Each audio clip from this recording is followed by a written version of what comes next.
We're live. I don't have a microphone. I'm late. Hi, everybody. Welcome to another Monday Night Draw. Meredith is late, so she's getting set up. Can you reach it? Oh, no. Here. Thank you. I'm late. I was sitting down here thinking, should I call? Because she's upstairs. Anyway, I'm late. hopefully everybody had a good week. Tonight, we're going to be drawing Spider-Man Noir, which is actually a request from, or a suggestion from Eric. I was talking to Eric earlier Eric? today. What? Yeah. We listened to Eric? We listened to Eric. I was talking to him earlier today. I said, I don't know what to draw. Like, it's been a busy week. I was in Raleigh, North Carolina this weekend for a free comic book day, which was great. They were absolutely incredible there. It was a great turnout, too. We had rain, and it was still a great turnout. Oh, you should have drawn a Star Wars character. Because? Today is May the 4th. Oh, no. May the 4th be with you. Oh, Says Titus Illustrations. You're Eric, absolutely you are right. normally on top of this stuff, so shame, Eric. We'll all blame Eric. It's all Eric's fault. All right. Everybody blame Eric. Shame. Shame. So before we start, I wanted to quickly show you guys what I'm looking at. So I brought out two books. The first one I'm going to show you is, this is my well-worn copy of Batman Noir by Eduardo Risso, the deluxe edition written by Brian Azzarello. And I mean, you can see just from the title page, this is incredible stuff. It's very heavily Frank Miller influenced, but it also has entirely its own feel. I feel like whenever I say that somebody is influenced by somebody, and I'm influenced by so many people, I feel like I'm diminishing it somehow, and I don't mean to do that at all. Because what Eduardo Risso did with this book and everything he's done, all of his 100 Bullet stuff is just incredible stuff. And there is a heavy Frank Miller influence, but this is all Eduardo Risso. All of his figures, his expressions, so his shot selection, a shot like this reminds me so much of 100 Bullets, like so many scenes in here. He draws everything exceptionally well. For the most part, I don't think he uses a ruler. I don't think he uses proper perspective. If I'm wrong, I apologize, but I'm pretty sure that he basically kind of roughs it in, which is something that is just beyond me. Like I can't do that. I need to use proper perspective. If I could do it like this, I would. But yeah, amazing stuff. So I wanted to show you guys this really quickly. Have we done this as a book of the week? If we haven't, we certainly should have. But yeah, I mean, every page of this is like incredible. And so I brought out this one as reference, but then I also brought out my little miniature Sin City. This is the Hard Goodbye. And so I was going right from the beginning, and I found this shot right here, which I really liked. So we're going to be using that. Basically, this is my layout. Can you see that? It's hard for me to see because I turned this light up a little bit to compensate. So some of basically there's some influence. It's like similarities, but it's not going to be that close. And then further on in the book, I'm just kind of flipping through and I'm thinking, what do I want to do? And here we go. All of this rain stuff, I absolutely love. And I thought this would be a lot of fun to do for the stream. A lot of whiteout and just kind of go nuts with it. I love how when Frank Miller does this, he just goes all out. Like he doesn't worry about what he's obscuring. He just goes for it. There's another page. Actually, I need to get another copy of this. This one just fell out of the book just now. But yeah, some really cool stuff. So that's basically going to be kind of where we're going with this. And I'm going to get started. Oh, and before I go, Henry asked if we could see the Absolute Batman. This is from 2 weeks ago. You can't really see it fully in the camera. So I'm just going to lift the camera so you can. There you go, Henry. There's the whole picture. So there it is. That's our 2 weeks ago stream. All right. First super chat of the night comes from Canadian Toy Collector saying, very stoked for this Monday Night Draw. Oh, yeah. This is going to be a lot of fun. We really should have done a Star Wars picture. You're absolutely right. But you know what? Well, it's Eric's fault. It's Eric's fault, but it's still a good choice from Eric. I'll still take it. I'm still glad. It is a good choice, but still his fault. It's not Star Wars. Diddy Does Draw has a super chat, but there was no comment.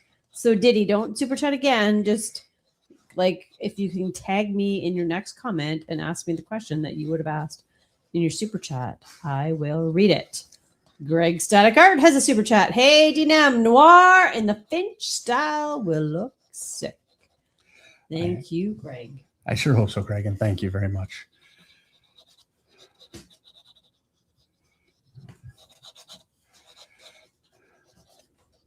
KYG host says, "May the fourth be with you, David Meredith." I just like saying it. I haven't even seen Star Wars yet. Are you saying that? Oh no, he's saying that's what he's saying. I haven't seen Star Wars. I don't know. He sounds like me. I remember when I met you, I was like, I haven't seen Star Wars. I'd seen some of them, but we sorted that one out pretty quick. You did sort that one out. You were like, here we go. Unacceptable. Unacceptable. And he fixed it. Diddy Does Draw here's his question. I hope you're all having a good Monday. 2 questions. Number 1, David, would you be okay if I mention you in an art contest I win? Yeah, absolutely. I'd be very. He's gonna win. I love the confidence. Yep. 2, will there be you and Eric acrylic paint streams again? There will be. Actually, we're planning on doing that. So here's the thing. Okay. Well. What? I don't know. Okay. Okay. I'm gonna just interject before you go. Here's the thing, because the condition of. Oh no. We'll talk about that later. No. Dave coming back to Monday night was that he can only stream once a week. You can't stream more than once a week. Okay. Anyway. Because you have other things that it's really not what I was going to say at all. Require your attention. Okay. So what that means you have to do a Monday night stream with Eric to paint. Okay. So what I was going to say is. Doesn't matter because I said it. Are you mad now? No. I'm planning on doing. Keep going. Please, you got to stop. I'm planning on doing a video with Eric on how to paint, basically, which will encapsulate kind of where we are with our painting. I mean, with any of this stuff, how to draw. I mean, frankly, I can tell you how I draw. I can't tell you how to draw. That's just so, and I feel especially sensitive about that with painting because my level of confidence is not as high. But I still really want to do it. And so, yeah, we're planning on doing a video. I also really love live streaming those. And the option, I guess, is I could do a live stream and then we can make a video out of it. I don't know.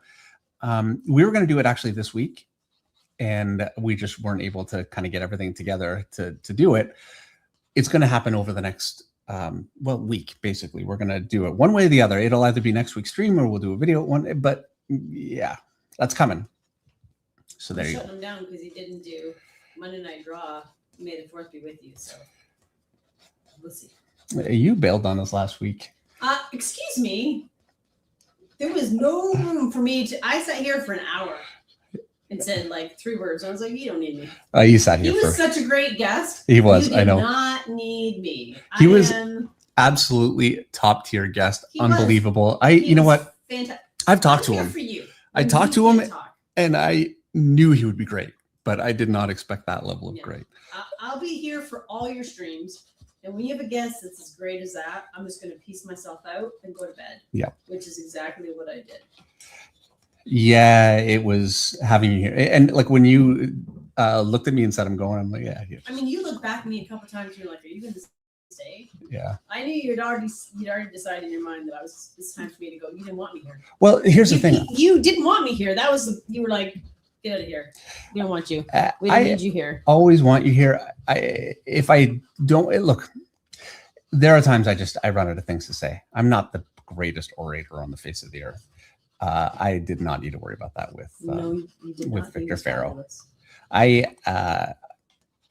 emailed and said, thanks for having me on. I emailed him back, and Oh, I hope so. Oh, of course. And I'm very much hoping he will do it again. I hope everybody who watched learned a ton. Yeah. I know you did. You for everybody on the stream, the after the stream comment that I got from Dave was that he pushed him to go in directions that he would not have typically gone. Well, and just made choices that I wouldn't have known to make. And as a result, Dave really enjoyed it. Yeah. So. Like it just would never have occurred to me to do a couple of the things that I did. And when I did it, okay, I'm just going to show you guys because I'm talking about it. You guys They're were right all there. here. I know, but They you know all what? watched it. Okay. They know what's happening. Like that leg, I never would have done that. Not in a million years. Okay. I wouldn't have thought to leave the leg open like that. And it just balances the whole picture, doesn't it? Look at that. It really does. And This is the first time I've seen it. oh, okay. I've not seen this. And all this background, this was all Victor said, you should just go dark in the background, leave it. And he said, put some splatter over it. It'll look like, he's kind of in the back cave. Yeah, no, it's fabulous. I know, isn't it good? It really does look like he's in the back cave. I'm so proud of this picture. And, look, I'm proud of it, but you should be. It's phenomenal. I am under no illusion that I could do something like that without Victor. So we'll see if I can get there. Quick learner, so I'm not going to sell you down there. I'm not going to sell you short. But. And by the way, I mentioned this last week when we had Victor, but if you're interested in a commission from Victor or anything to do with Victor, you can find him over at essentialsequential.com, and they'll answer any questions that you have and so on and so forth. He's great. He's such a great guest. User 2006, and I only read this because user knows my heart, says, I hope you're having a good Monday. And then the next question he asks is, how's your baby horse? And then he said, this Spider-Man is going to look awesome. Baby horse is doing great. She's 2 weeks old. She's strong and healthy and spicy, almost as spicy as Meredith. And I think we can all agree Meredith can be spicy at times. So she's a spicy little thing. And now we have our next horse in the foaling stall. Yeah, she's on deck. On foaling watch. So maybe in the next, anytime after Sunday, I would say.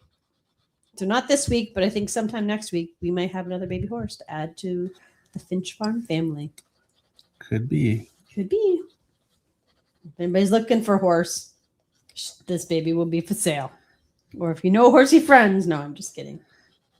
Are kidding. You though? No, I'm not. I'm not kidding, actually. Not kidding, but... Not really kidding, no. I mean, the baby will be for sale. We're not keeping it because otherwise I become a horse hoarder and not a horse breeder. But yes. Not kidding, but, No, but not really. Horse meat, J Dubs is banned. Go back to France. Oh, man. Stop it. Like, seriously, people. I didn't spend 11 months growing them, nurturing them, loving them, to eat them for dinner. If I wanted to eat something, I'd grow a chicken. Which, speaking of, we have 6 turkeys in the barn. We have 2 Easters, 2 Thanksgivings, and 2 Christmases. Because you had to get at least a minimum of 5 turkeys. I'm like, I'm going to get 5. I'm going to get 6. And yes, horse meat is legal in Quebec. They do eat horse meat in Quebec. But Quebec is French, France. I don't know what to say. You don't approve. I don't approve. No, sorry. I don't approve. But grow a chicken because they're ready to be eaten in 16 weeks. And so 16 weeks from now. You mean a turkey, but yeah. No, chickens and turkeys. Oh, you got chickens? I got turkeys. I did not get chickens. Okay. And so our turkeys will be ready 16 weeks from now. We'll drive them. We'll see if we will not be doing it ourselves. There are things we can do and things we cannot do. I will put them in the truck. I will drive them to the appropriate location. And then I will go back 2 days later and pick them up.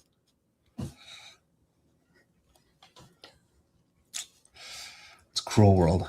It's not really, though. When you think about it, they're going to free range their summer away. They've got nice big, like they're going to be loved and cared for and fed, and they're going to have the best life. And then they're going to be eaten. Then they're going to have a quick demise. And what I eat is not going to be some butterball chicken injected with crap. It's going to be, pardon me, butterball. It's not going to be some grocery store chicken, not to center at any one brand. It's not going to be a grocery store chicken. It's going to be a chicken I raised myself, and it's going to be special at Thanksgiving when we eat Thanksgiving because they have names: Thanksgiving, Easter, and Christmas. 1, 2, and 3. So there you go. There you go. That is what's up at Finch Farm. User says, no, don't sell the horse. Well, the first baby's already sold. And that is the point of it, right? To make it as a business.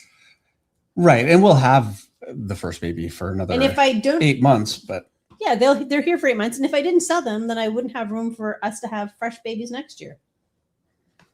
Jiminy Cricket's gonna get banned. Jiminy says, "I hear Elmer's looking for some good stock." Elmer's glue. Oh, good. Yeah. Terrible stream. Guys are like, I'm throwing out the ban left, right, and center tonight. That's clearly what's going to happen. Sheldon says, I don't approve either. If that makes you feel better, Marathon, it does. Who else? Art9 was like, I was in Paris. I did not eat those things at all. I appreciate that. Gnat attack unavailable. Do they come from the chicken tree? They do not come from the chicken tree. But I will be getting 5 more chickens for our chicken eggs. How many chickens do we have now? We have 12. I'm going to get 5 more.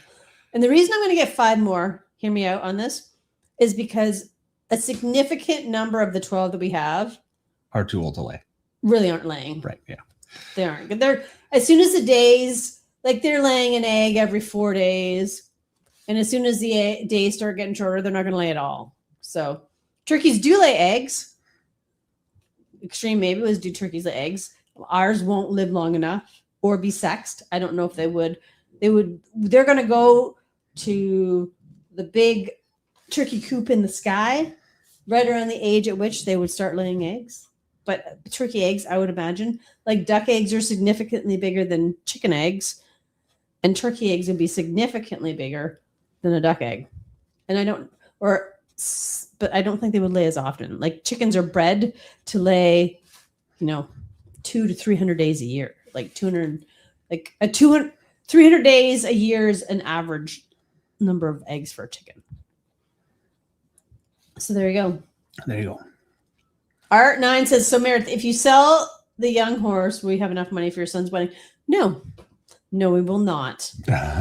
We will not have enough money for our son's wedding because weddings are very expensive. They are. And Everett keeps, like, we've got 100 plus people. Most of them are family. Yeah. And look, I'm glad. And we're doing it on the farm. But man, it's expensive. And we thrifted a bunch of plates and napkins. It's crazy. I don't know how people do it. Like, I believe people spend $100,000 on a wedding, but we do not have $100,000 to spend on this wedding. No, we don't. We are cheaping out as cheapy as we can possibly make this wedding. And it's still Dave's going to need to draw a lot of pictures. Because I have 2 rules. One, the only thing you will remember from a wedding is the food that you ate. If you ate bad food, you're going to remember that forever. If you had an amazing meal, you are also going to live. Everett's wedding, I had the best meal. 2, people care if they have good alcohol or that there's alcohol. And they care about the dance. Did you have a good DJ and you enjoy dancing? Those are the 3 most important parts of a wedding. We don't have you on for a week and all we're doing is talking about weddings and horses. That's how it goes. You know what? I was here last Monday and said diddly squat. I haven't talked to you all weekend. You didn't ask me what's going on with the wedding. At least the stream cares. So what is the wedding dinner, says Nat Attack unavailable. We're going to do charcuterie board to start. And then the dinner is a pear, cranberry, goat cheese salad. It is, because we already did the wedding tasting. There's a pasta. I think it's a tortellini pasta, cheese tortellini, because who doesn't love cheese in a tortellini? And it's all family style.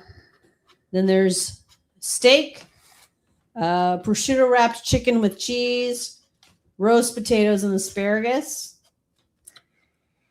And I feel like that sounds like it. It's pretty good. It's not the worst dinner in the world. Yep. Extreme maybe. Again, getting banned. Just serve the horse because the turkeys won't be ready. Oh dear. Getting trolled by the regulars. I know. Who do they think they are? Like I won't ban them or something. They know you won't. They do know. They know I love them too much now. They're like family. This is what happens when you make people feel loved and valued. They treat you like garbage. Oh, wow. Well, we're doing Spider-Man Noir, so I guess it should get a little dark. It's a dark night with the dark undertones of the farm life. Which, speaking of, Jeremy Clarkson's farm is coming back in June. I'm very excited about that. Oh, nice. All right, let's talk art. TC Hero says Dave always does bent foreshortened legs really well. Always takes me some time. Thank you, TC. I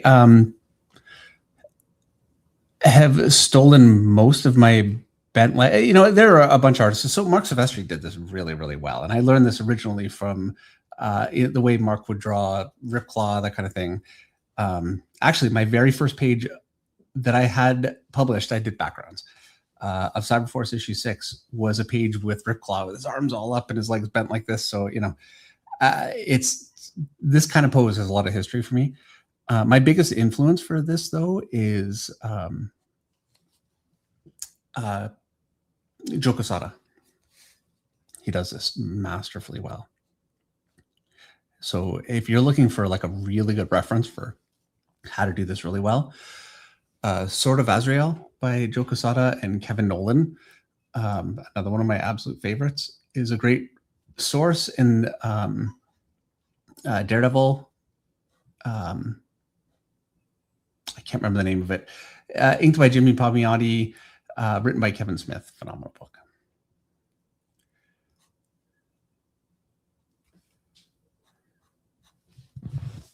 Felt like you were going to say something more, but you just kind of cut off. That was what I had to say. I got it out.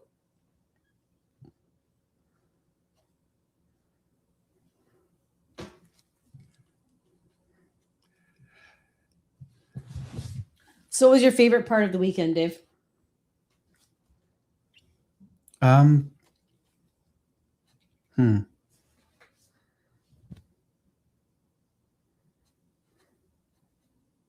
Being in Charlotte, North Carolina. Was the weather nice? Unfortunately, no, it rained. But yeah, just the turnout was great. Especially with the rain, I was very worried about that. So my favorite part, we got to have dinner afterwards and, sit down and talk. I always really enjoy that. And just the interaction with everybody that was there. Everybody was great. So yeah, it was just a really good weekend all the way around. So I'm just curious. Yeah.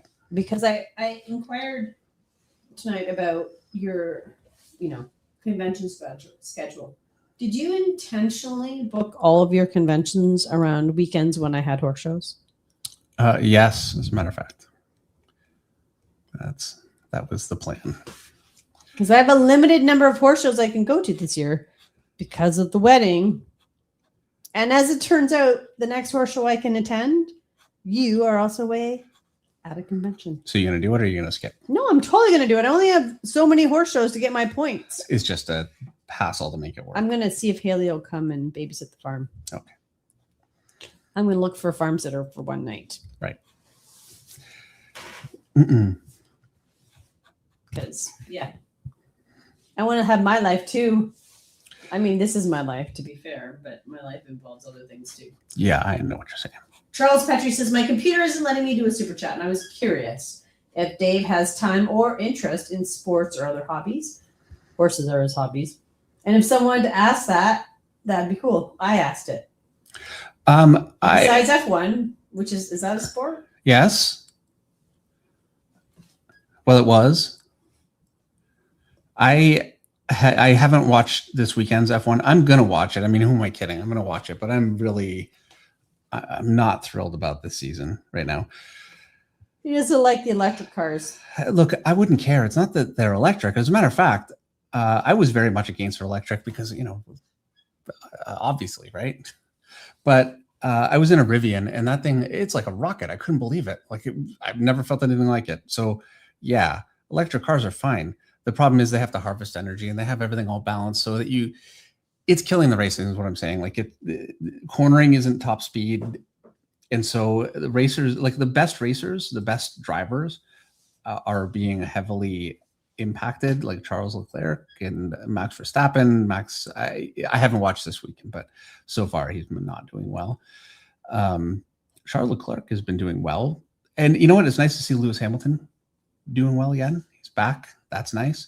But yeah, all in all, I'm not thrilled. So there you go. Other So sports. what would you say is your hobby, Dave? My hobby? Beyond playing video games.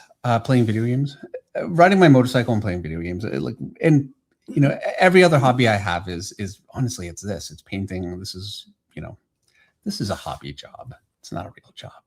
So I'm getting a lot of kickback about farm talk, and I'm just saying, people, I am here every Monday night for you.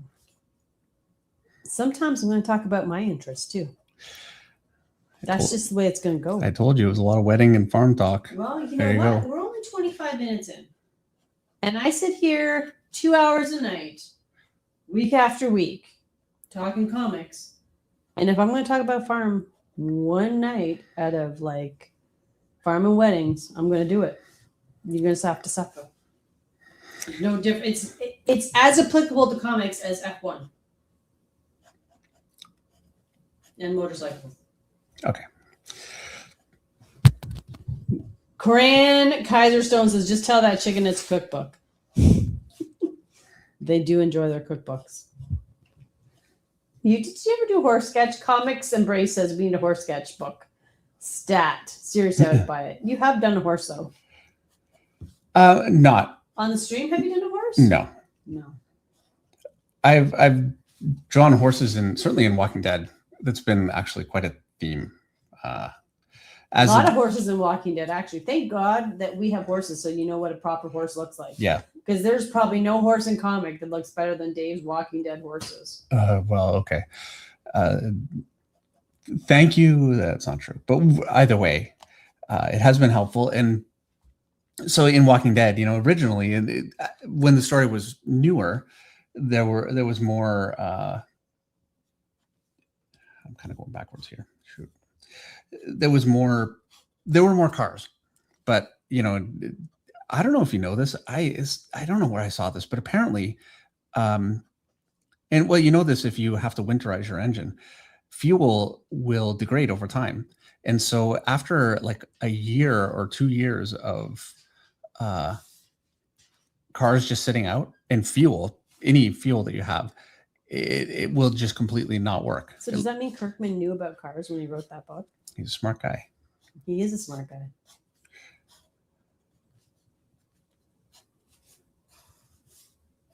That's pretty impressive. Uh-huh. Because there's a lot of horses in that. Not so much in the TV show though. I feel like cars go a long way in the TV show. Maybe they do. I think horses come in more as it goes along, like the comic.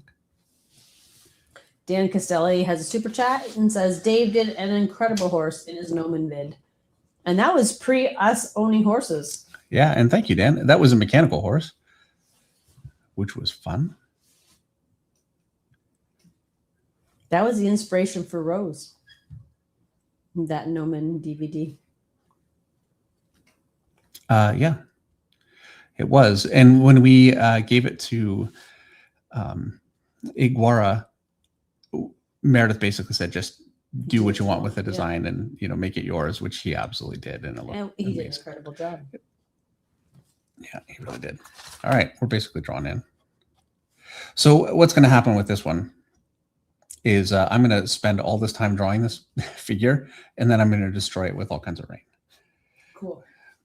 But, you know, that's how it goes. Lone Wolf No Cut says fuel varnish is what he's talking about. I'm a car guy myself, and that stuff stinks too. So fuel varnish, is that what happens? What happens to the fuel? I guess, yeah. Yeah. I mean, nobody wants that to happen right now at the price of fuel. No, certainly don't. Certainly don't. There are apparently, I don't know if this is true or not. I heard this weekend there's something like 5,000 tankers waiting to be refueled with diesel. Crazy. Yeah. We all hope for the best. We do. Extreme AB says that Chick-fil-A cow was pretty awesome. Thank you. That was fun. More fun than I expected. I honestly thought that was going to be a fiasco. I thought, it was pretty awesome. This is going to be the worst. And Creative Faye wants to know if you work on your vehicles at all. He has changed the oil in the tractor. Yeah. What else have you done? I fix the lawnmower all the time, like change the belt, that kind of thing. You are the lawnmower dominator. Well, the reason why I'm the lawnmower dominator is the John Deere place is an hour and a half away. And the grass needs to get cut, so I had no choice. Otherwise, I bring stuff in. Honestly, I don't have time. As much as I enjoy this stuff. My dad was a mechanic for years and years. He was an engineer for Chrysler. Before that, he was a mechanic for a long time. And I enjoy it. I think I would really like that kind of job. Maybe that's something I would have done. But yeah, I don't have time. So as much as I'd like to do more of that, I just can't. Sheldon Byrne has a super chat. Sheldon says, what made you guys get horses? I'm assuming Meredith wanted them, but how did you know how to raise them and all that? So back in 2018, we were looking for a hobby or an activity for Isaac. And we hit 2008, he would have been 10. We had done hockey and soccer and swimming and plays and like what else have we done? I felt like we had done everything. And I just wanted Taekwondo. I just want an activity where he would pay attention. And you can't be on the back of a horse and tune out. Like if you're playing soccer, you can hang over the bench that everybody's sitting on and make mud pies. You cannot do that on the back of a horse. Hockey, all the kids are up one side of the ice, down the other side, and chasing the puck and everything. And Isaac is laying on the ice like this. Well, no, he wasn't laying on the ice. But he did that a lot. Did he? Yeah. So, anywho, so that's why I got Isaac in horses, because I wanted Isaac to have an activity where he had to pay attention. And I had ridden horses when I was in high school and I had a horse until I went to university. And so what ended up happening was I couldn't go to the barn and spend like the way that you guys have a passion for art and comics, you were born with it. In the same way that you were born with your passion for comics and artwork, I was born with a passion for horses. Like you don't just decide, oh, I'm going to like horses. You're born that way. And so going out to the barn with Isaac, I just couldn't do it and not have a horse. And so that started with me buying a horse and boarding a horse. And, as God does, he builds you up slowly. And fast forward to 8 years later, we have a farm of 15 horses. 16. No, I think we're 15. Are we at 15? 6 boys, 8 girls, and the baby. That's 15. All right. We're not 16 yet. Are you counting Yoshi? Yeah, 6 boys. Okay. Well, there you go. 15. I've been telling everybody 16. And one is not ours, so technically we only have 14. Yeah. And then we're going to ship to Dan Castelli saying electric cars sound pretty good now, don't they? Yeah, I wonder how those hold up. Oh, well, okay. Yeah, they sound good right now with where the gas prices are. Where gas prices are. I'm thinking about Walking Dead. Oh, yeah, no. Mikey Tries Drawing has a super chat. Hey, Dinam, love the show. I watch every week. Thank you, Mikey. I was wondering if maybe you could help me with drawing boils and blisters. Thank you so much. Yeah, let's do that. All right. Okay. That's dry enough. Okay. So I'm just going to draw a forehead so we have like a general place to place our blisters and boils. I mean, they could be anywhere, obviously, but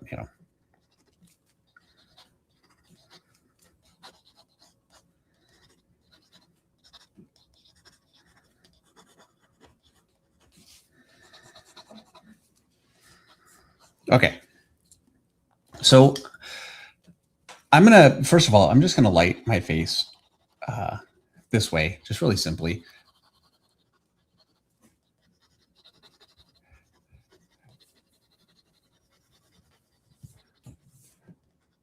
because lighting really does come into making these work. Lighting is very, very important. It doesn't have to be super dark like this. I'm just kind of doing this because it'll give me like a nice round, heavier dark. I just like it. Okay, so I'm gonna kind of erase out here. I'm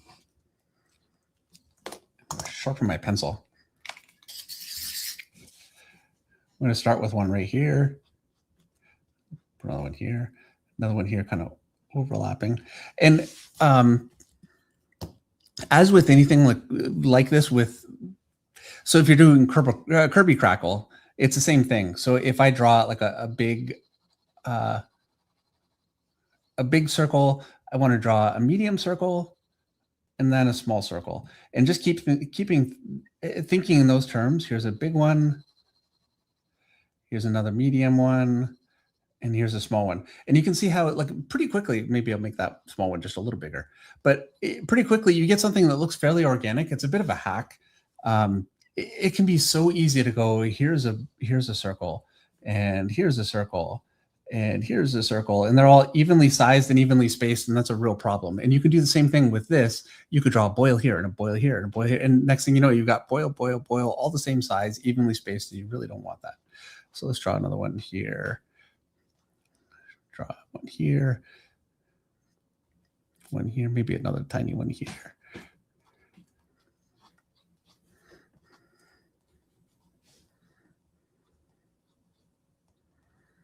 So we've got some big boils.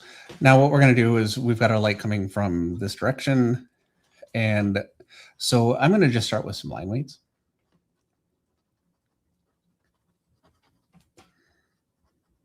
And anytime I have a connection, like I've got two shapes like this, my light's coming from here. I've got my line weight here. I've got my line weight here. And I want to make sure that my connection points are shored up. You can't miss that connection point. It needs to be the place where you have the most shadow. And it's not much there. We're going to add more, but just as a theory for your line weights to make those work.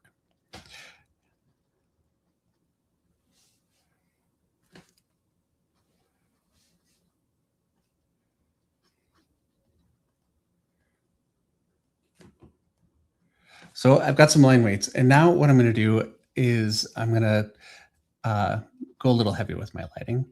And I want to make sure like these will be fairly light because they're toward the light, and I'll go darker as I go around and actually cast some shadow even from some of these, make them super gnarly.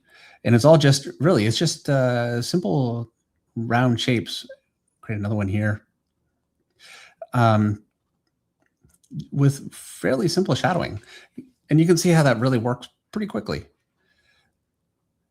You can, make the edges a little bit more nasty if you want. I'll give this one like a bit of a lip even,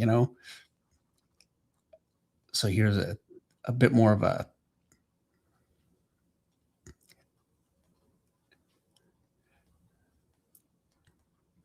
so what I'm doing here is I'm creating my circle for my boil, and then I'm just creating a lip around it.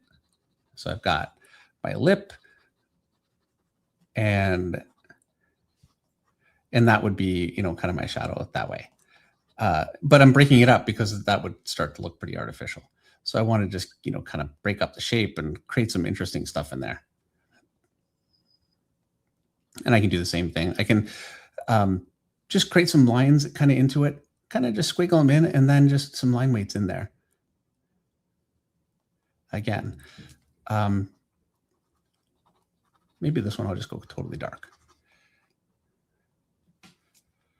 But that's really it.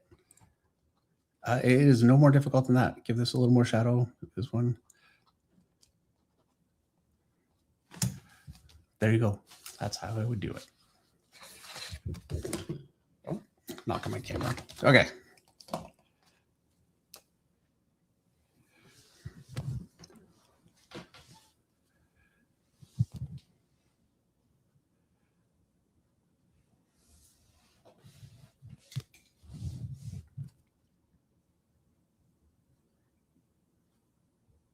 I'm just looking through the chat.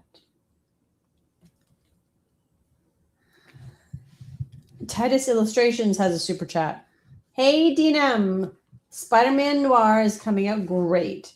I'll be doing some Frank Miller and Mike Mignola studies soon to push my shadows further. Awesome. That's great to hear. They're both great resources. Frank Miller has a very stylized way of doing his shadows, but they're very much based in, proper technique. So it's a great resource. Somebody was mentioning Alex Toth last stream that we did. Also a great choice. I'm just going to go dark with this. You know what? It's dark. It's hard for me to just go, I'm just going to dark something out, like completely shadow it out. So I kind of get things in. And then when I realize it needs to just be dark, I just kill it back. It's easier to do that than to go the other way. If I just go dark with everything, I've got no information to go on, and trying to find something in there can be a challenge. So Eric Grove says, hey, Meredith, could Dave explain his approach here to the leather coat fabric and shading on Spidey Noir not being an all black colored character? Not being an all black colored character. Oh, being that he's an all black colored character. Oh, I mean, Spidey Noir being an all black colored character. So explain your approach. Okay. So Eric, I'm ignoring that actually right now. So what I'm doing is I'm just drawing in shadow the way that I would if this was, brown coat or anything. I'm not worrying about the fact that it's all black right now. I could put shadow up here and make it a little more specular. I'm not going to do that. Yeah, I'm not going to do that.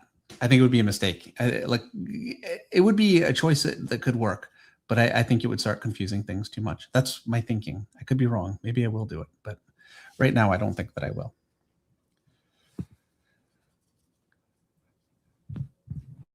So yeah, there's actually no difference right now. All right. Ilaria TCG has a super chat. Dave, have you seen Wrightson's take on Batman?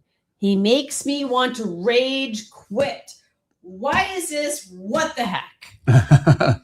Never let Bernie Wrightson make you rage quit, because Bernie Wrightson is Bernie Wrightson. You really quickly, when you take on this as a profession or as a hobby or whatever, you quickly learn there are people that are just going to be better, and that just like Bernie Wrightson is an absolute generational talent, worldwide. Like, never been another artist like him. And there are other artists I would say that about, in their own way. But yeah, I think it's healthy to compare your work to somebody like Bernie Wrightson, because that will make you better. It is unhealthy to let it negatively affect you, because there will always be better people. There will always be more successful. So there's better covers a lot of ground. It can mean just technically better at the job. It can also mean just more popular. Fans just respond to it more. And both of those kinds of artists are going to exist, and you can't beat everyone. You just can't. And I mean, there's always going to be somebody who's the best. For a period of time that happens.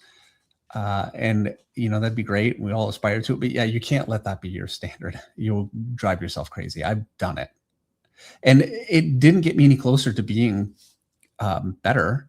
It actually made me much worse.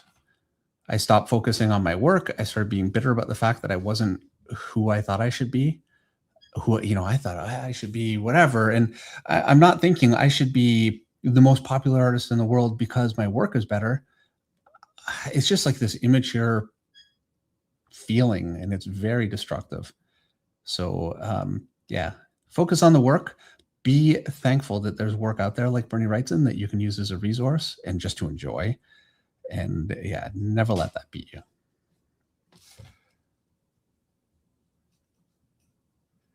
I mean, there was Travis Trest out there for me, and I would have made you rage quit. Yeah, I could have, but you know what I did? I copied Travis as much as I could. I couldn't copy him. But what I could do is learn so much from him, and it made Ascension for me, which was a comic I did in '97. It defined the style for that book. My version of my best attempt at making it look like Travis while retaining my Dale Keown, Mark Silvestri, all of my other influences. So I used it as fuel. And that's always been when I'm at my healthiest, in terms of like growth. I still feel myself do that sometimes. I'm not thinking about the work. I'm thinking about, where am I in my career? It's never a good way to think. Never ends well. Like a good example of that. And I'm just going to throw this out. Take from this what you will. But the fact is, Marvel and DC, and every other company really, are looking for specific things in artists.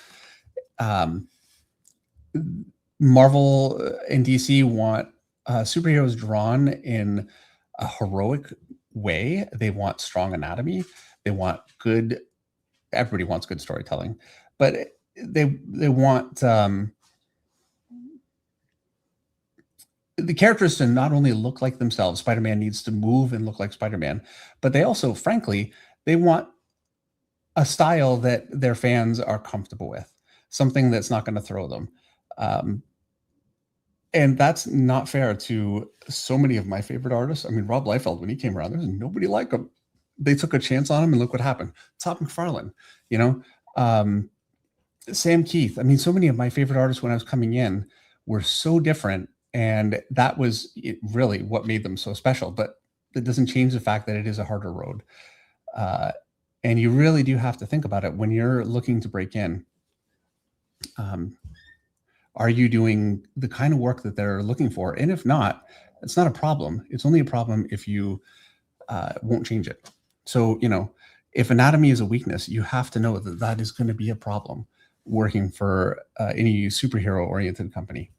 And it doesn't mean, obviously not all of you are aiming for that, but if you are, and then there are other things that other companies value most highly. And yeah, you have to look at, it's an entertainment business. You are entertaining an audience, and different companies cater to different sorts of audiences. And it is a very difficult job to come in and convince fans that what you're doing that is totally different than what they're used to is what they want. It can happen. It's hard. So yeah, I personally, I think you're much better off to look at what is being published, what the current style is, and try to incorporate that into your work and use that as a benchmark. You'll have a much easier go. And as you go along, your natural, like if you like, Frank Miller, you develop an audience, you learn how to work in a way that people are a little more familiar with, and then you kind of lean into that. And, really, as a good example, that's exactly what Frank Miller did. He had much more of a mainstream style, and then he just started going nuts and created some of the most incredible work, ever. But he didn't just jump into that. So anyway, there you go. That's my advice. We're having a thunderstorm out there right now. I can hear it.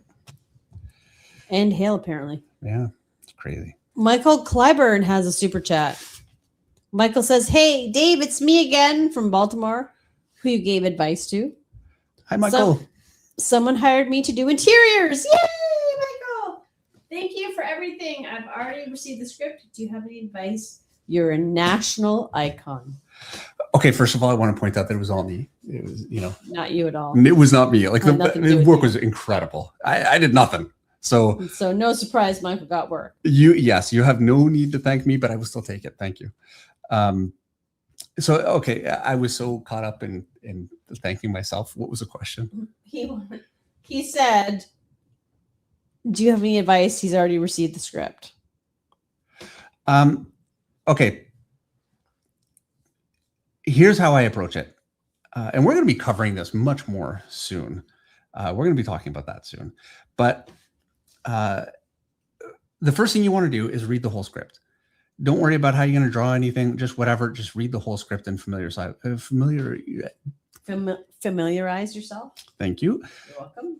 And then once you've done that, you have a choice to make. You can either lay out the whole book, which I don't think is a bad way to go at all. I never do it. I'm too lazy, but it is a good way to go. And I know artists that do it and do incredible stuff. Chris Samney does that. So, you want an example of what you can get out of that. So maybe that's the way to go. But there's too much going on there. I hate to I hate blacking stuff out sometimes, but it's just got to happen. It's just got to be dark. Just blacken it out. So the next thing you want to do is you read a page and now what's going to happen throughout the whole story. So it gives you an idea of how to lay out that page in a way that's not going to give you problems later on. That's why it's so important to read the whole script. And then what I tend to do, I'm going to admit this to you guys, you judge me how you will, and I don't blame you, but there's all this dialogue and all this description. And I need that description to give me, I need the setting, and I make sure that I get all those things in there. Most of the dialogue, honestly, in my head, I break down to he's happy or he's sad or whatever, because, all this nuance and whatever, I need to know what they're feeling in a panel. So that's what I do. And then I just go like this. Here's my general page. I've got a guy crashing through the ceiling and then landing in front of some other people. I have to decide which panel is the most important. I'm going to say crashing through the ceiling. So boom, he's crashing through the ceiling. Here's his arm coming out and there's all kinds of debris. This is a total mess. But point being, I want it to be this big, big panel. Maybe this way. So his arm will be coming out of the panel. So this is going to be, I'm going to make it even bigger. So and I also think this way too, by the way. I'm thinking my figure, I want to be generally here, and I've got my ceiling kind of coming out here. I'm not even drawing a figure right now. I just want my basic placement. I'm going to have it popping out over the panel below. And then my next panel, I know I've got my figure landing. And then my people in the background, like, they're freaking out. And I want this to be as simple as possible, just because I want just to get my basic idea down. And so it's a total mess. Like it's a mess, I know. But for me, that is enough for me to go, okay, usually, honestly, I do this on the actual page. I'm too lazy to do it small. But once you have even that, I feel like you can just go onto your page now. And now I know, okay, I've got a panel border kind of here, right there. And then I've got my main thing. And then I can draw that in there and make it all work. And I've got like a template to go. And that, I think, really helps. That's how I approach it. We are going to be covering that more properly in depth than that very soon. Thank you.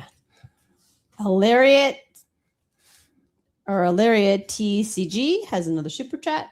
Also, what is your honest opinion on Kirby art? Okay, my honest opinion. He's an absolute genius, incredible, and did things that nobody had ever done. And he took comic illustration from a place where, like, for instance, some of my favorite stuff, and I was showing this last week, 2 weeks, whatever, a couple weeks ago. I think it was a couple weeks ago. My Frank Frazetta, Johnny Rocket, Comet, whatever.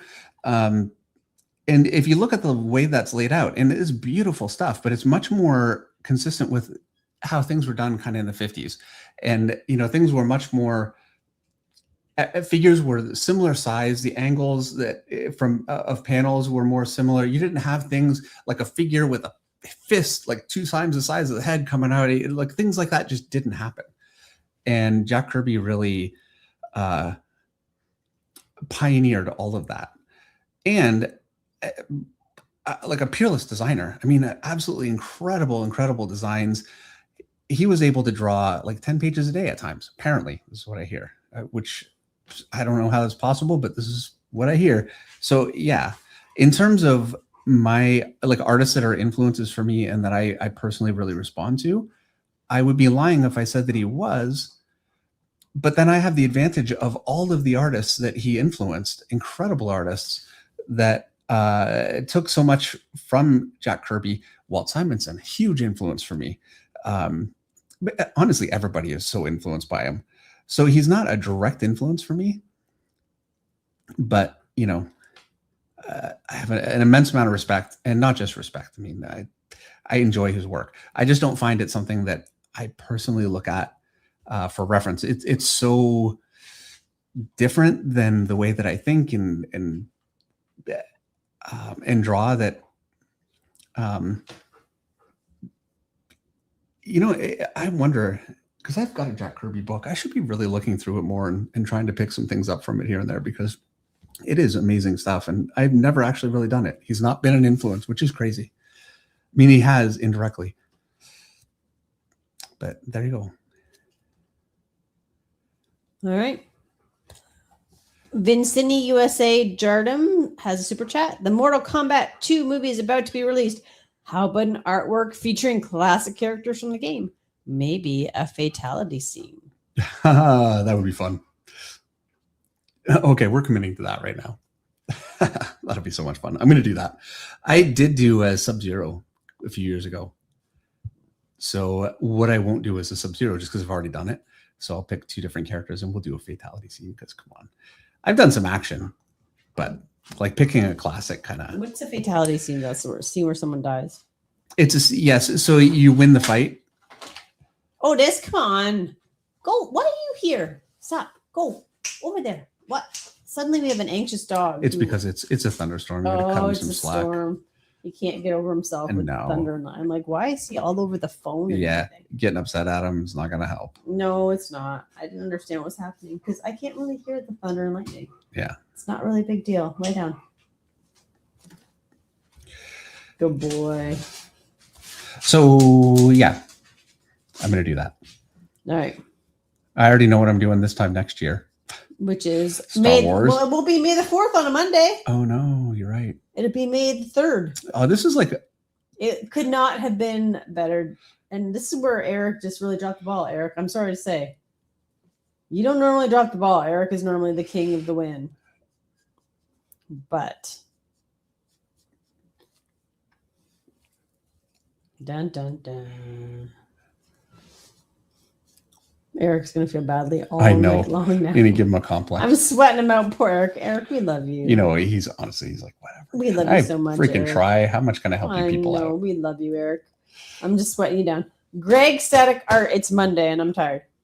Greg Static Art has a super chat. Dave, I've been really enjoying the recent tutorials.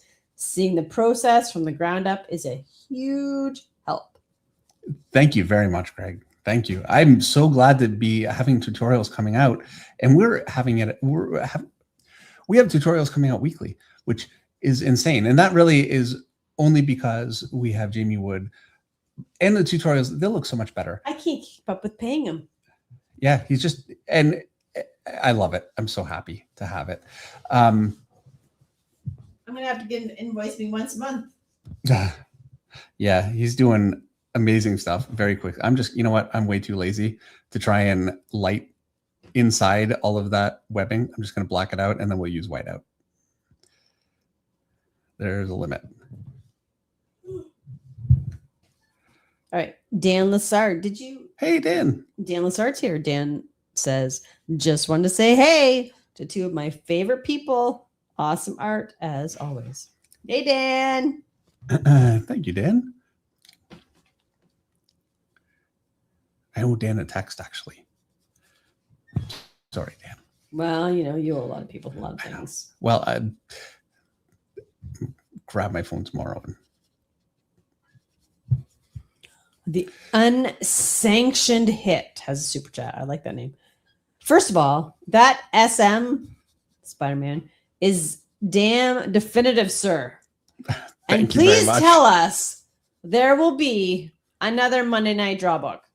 There will be. It's going to be called Monday Night Draw Season 2-ish. Not named by me. And actually, I've forgotten now, but I have it actually in my wallet to make sure that I remember exactly who came up with that name. Because we were talking about it at a convention, and the person that was in line talking to us said, you could call it Monday Night Draw-ish. I think he was kind of kidding, but it just sounded right. Because the fact is that we have multiple seasons worth of stuff, plus other things that I've done and whatever. And I just thought, okay, trying to call it Season 2. I mean, that should have been a couple years ago. So we're not doing that. So we're going to call it Monday Night Draw Season 2-ish. I have given Jason over at Essential Sequential all the files for it. It's being made now, and we'll have it fairly soon, I would think. I hope. To finish that super chat, he says, the first one is in my bookcase. From this old Padawan to a master Jedi, may the fourth be with ya. And M, which I'm assuming is me. Yeah, well, thank you very much. And you too. Zalith has a super chat. Zalith says, I love Austin inking Byrne in X-Men. The lines are so smooth. When shading, they tend to hatch parallel to Shadow Terminators when others feather perpendicular to them. Yes. Any tips for shading like this? Okay, I'm going to be straight with you. I cannot do it. I can't. As a matter of fact, so John Byrne and Terry Austin and Chris Claremont, obviously, their X-Men is what got me into comics. It's what made me a comic fan. It was Phoenix Saga was my first book where I went, you know, this is like the greatest thing on earth. I loved it. It did not make me actually want to be an artist because it was so perfect. I didn't think that it would be possible for me to do it. You know, I thought there's no way. I loved it. It seemed so far beyond anything that a human being could be capable of. It was Mark Silvestri's X-Men that ultimately, and his Wolverine and Cyberforce, that made me think, you know what, maybe I could do this. Since then, I have tried. As a matter of fact, even with Image, it wasn't really that line style, but there were elements of John Byrne's line style in the Image style. And as a result of that influence, I tried for 6 months while I was at Top Cat when I first started, trying to do that kind of line work and failing and just feeling like it's just all over. Like I just can't make it work. Before I finally gave up and started looking for different solutions. And I found Simon Bisley was the first one that really connected for me. And Travis Trest and Dale Keown and so on and so forth. Even Dale Keown did a lot of that line work, but he did other things well enough. Also, like he had a lot going on with his rendering. I could kind of figure it out enough. And also, it wasn't my first one. I looked at Simon Bisley first, and that was a more simple approach, something that just felt more natural. And once I kind of got the hang of that, I could kind of move on just a little bit and try it. Anyway, I'm rambling. I can't do that kind of line work. So, yeah, it's just beyond me. I'm sorry. It is Meredith 8:04, and I have a book of the week that I really want to do. Then lost track of the time. It's time for the book of the week. All right, book of the week. I do not have a singing voice tonight.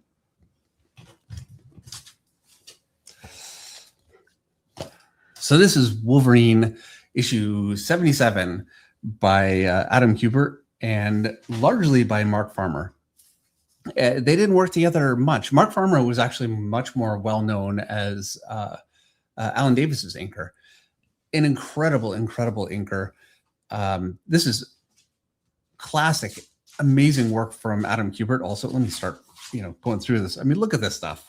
And I mean, this is all Adam Kubert. Just the page design and the kinetics and it's just beautiful. All the broken glass. And then it continues through like the huge widescreen storytelling that he's doing here. So this is like a continuation of the scene. The Wolverine is just amazing. And what Mark Farmer brought to it, he has actually a softer inking style. And I would have thought that wouldn't really be appropriate because this is really the Image kind of era when everybody was doing much more of that kind of style. And you can see that he's got a lot of that going on. This kind of horizontal rendering, the kind of thing that we were just talking about, he's got a lot of that in here.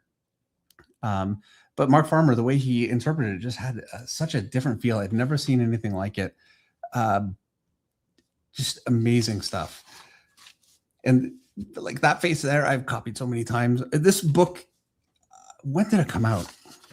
Curious. 94, January 94. So I had this the whole time I was working in comics. I mean, I've had this book that whole time. You can see how aged all the pages are. I've had this for a long time. That hand on that face is so amazing. I remember trying to steal that when I was doing Cyberforce years and years ago. I love this right here. So he's got like a light kind of coming from the eyes and then downward, but then he's got a bounce light from below. And this is really what, at Image, they were doing so much. But I found actually Adam, the way he was doing it, I could kind of understand a little bit more because it was kind of core shadow based. So looking at this, and this would have been a couple years later, is the first time I really felt like I could start to make some of that work. I didn't really incorporate it too much into my style because it wasn't what I was doing, but I felt like I could understand it. That is one of my favorite figures ever. It's just crazy. It's such a great figure. And so many comics, such a great hand too, all of them, but so many comics, you see poses and they look basically like poses you've seen before. I'm certainly guilty of it. We all are. And when I see a pose like that, there's just something totally different. I've never seen anything quite like that. Just every time I've seen this so many times now because I've looked through this book so many times. It still just gets me every time. I love it. This shot right here is really the cover. What I don't know is it actually the cover just blacked out? Let's see. Yep. Yeah, it's the same inks. So there you go. For the cover, did they put more in the... It doesn't matter. Anyway, it's the cover. And then as the book goes along, unfortunately, that is, I think, my favorite face in the whole book. I looked at this for Ripclaw so many times when I was doing Cyberforce early on. Just amazing. And his lighting also. So I have a few different influences for lighting, but it was so solid in shots like this that this is definitely an early influence for me for lighting too. As the book goes along, Mark Farmer, obviously, I'm sure he got some more pages from Alan Davis, and that was his main artist that he was working with, so he wasn't able to do more, and so the inks are different. I think who did this? I can't remember. Mike Sellers and Mark Pennington. I'm getting white out all over me. Still really cool, and you can see that, with a different inking, this is also, I think, is this Mark Farmer? I think so. Yeah. But even with different inking, the work still holds up. I mean, all the shadows and everything is great, and very, very good inkers. But this issue for me is just like a top favorite for me. I love the story and everything that's going on. And it's just such a dynamic issue. But I also love the inks from Mark Farmer in the book. So yeah. Oh, and I wanted to mention before we move on, this is Tony Daniel, and he was calling himself Antonio Daniel. This is from '93, so very, very early picture from Tony Daniel. He got his start, I think, at Marvel. If he didn't get his start at Marvel, he was at Marvel certainly very, very early on. So yeah, I always like flipping through this book and seeing this from Tony. So there you go. This is Wolverine issue 77. Can I say it's my favorite Wolverine issue? I mean, there's all the Mark Silvestri Wolverine issues, and so, but I mean, it's right up there. Phenomenal stuff. So there you go, book of the week.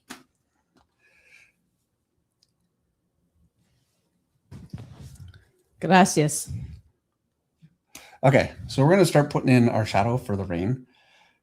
And step one is to black out the background, because we're doing whiteout rain. I'm not going to black it out all the way because otherwise I'd lose his feet, and I would have had to actually think ahead a little bit more, which I didn't do.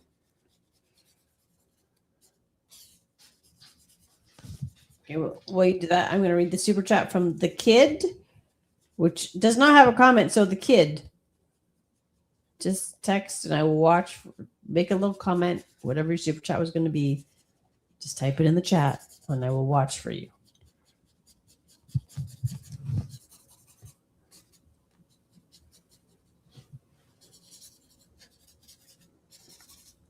So this is where I really hope this works.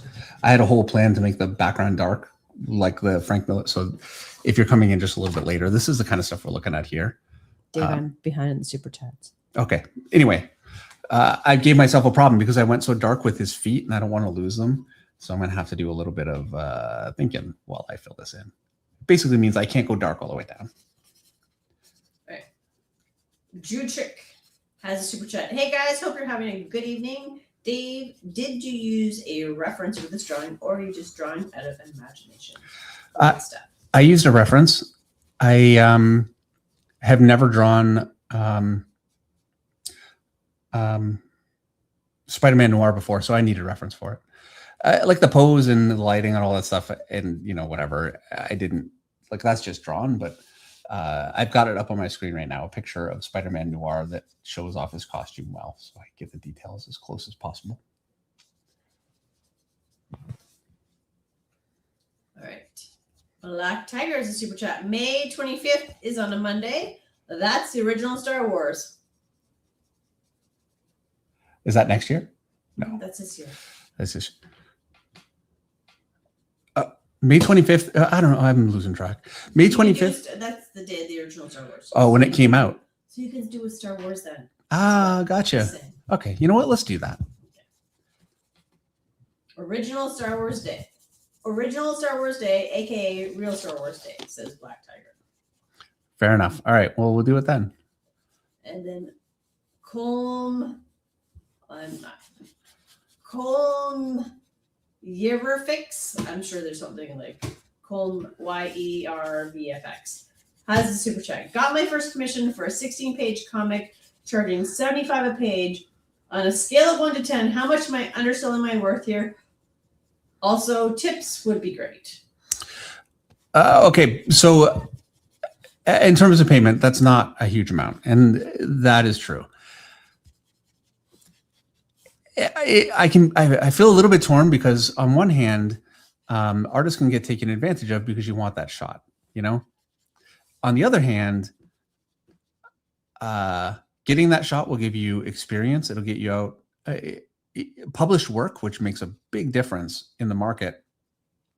You can show that you're an actual professional capable of taking on and finishing a job. That means a lot to other publishers. I'm just going to say this. I would have taken it. I would 100%. I would take it. And I wouldn't worry too much about how much the pay is because my goal is always going to be to do a good enough job that the next job will be better. And so I've seen this happen before where artists will say, you know what, they're not paying much for this one. So I'm just going to work on this really quickly and just get it done. And this is going to be a money job, not much money. Just so, do like a few pages a day just to get it done. I always think that's a mistake because your last work is your resume. And that's what people will look at. And when you think of artists, professional artists, when they come to mind, you think of the work that they've done, recently, and that's kind of where you put them in your head. And so, you want to think about that for your own work. And so it's very, very important that you do your absolute best work all the time. So if you are going to do, you are going to do it. And I think that's great. Yeah, absolutely give it your all. Don't worry about the payment because you do high quality enough work and that comes. That's not something you have to force. Well, it's not something you really can force. So that would be my advice. In terms of just advice for the job, I'm going to give you such a general piece of advice that you're going to maybe roll your eyes a little bit, but always answer your email, always respond so people know where you are with pages, with the work. Nothing is more stressful for an editor or a writer than an artist. Oops, made a big smudge that just disappears, and that will really hamper your ability to get more work. The amount of artists that lose jobs because of scheduling, just deadlines and being unreliable, I think is much higher than artists that lose jobs because people weren't happy with the work. So you need to do the very best work that you can. You need to be scheduled. If you're taking a long time, too long, at least if people know where you stand, where you are, and it's predictable, like you can say, look, it's taken me like, a few days to do a page instead of the day I thought it would, but here you go. This is where I am today. That makes all the difference in the world. So yeah, you have to be a professional about it. You cannot hide.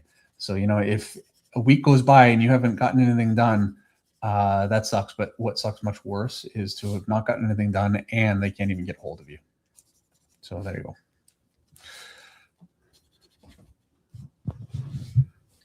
All right.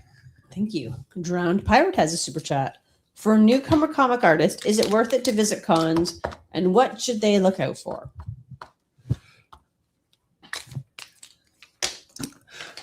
For a newcomer comic artist, I'm sorry. Is it worth it to visit cons, comic cons? And if they are visiting comic cons, what should they look out for? It is worth going to cons. It's the very best place to get advice. What you want to look for is, if you're new, you kind of have to figure out where you're at in terms of your development. You might not be ready to be showing your work to an editor or to get work. And you have to, try to have some sense of kind of where you are there. But what you can do is talk to artists. And that's where, like, the biggest value of conventions for me was, I'd go to an editor and they would kind of roll their eyes and, they're looking for somebody that's ready and they don't have time for me, They're nice people, but they've got a lot going on. Finding an artist that will actually take the time and go over your stuff and point out things that you're doing wrong, that is like gold. So yeah, even like I went to a bunch of shows and never got any kind of work, but every show made me better because artists would critique what I was doing and give me advice on how to make it better, or even just pointing out that it's a weakness is enough.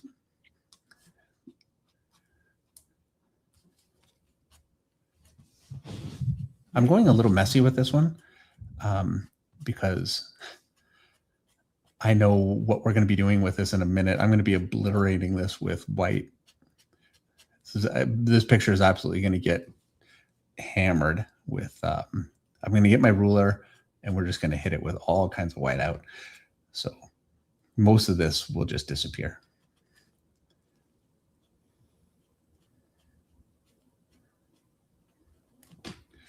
All right. Johnny Dominion has a super chat. Hey, David Meredith, may the 4th be with you. I never did get my hands on your art book from the Kickstarter I donated. How can I get my copy? Oh, no. That doesn't sound right, Johnny. So reach out to, send me your information, send me a copy. If you're on, I don't know if you're on my Facebook. What's the best way?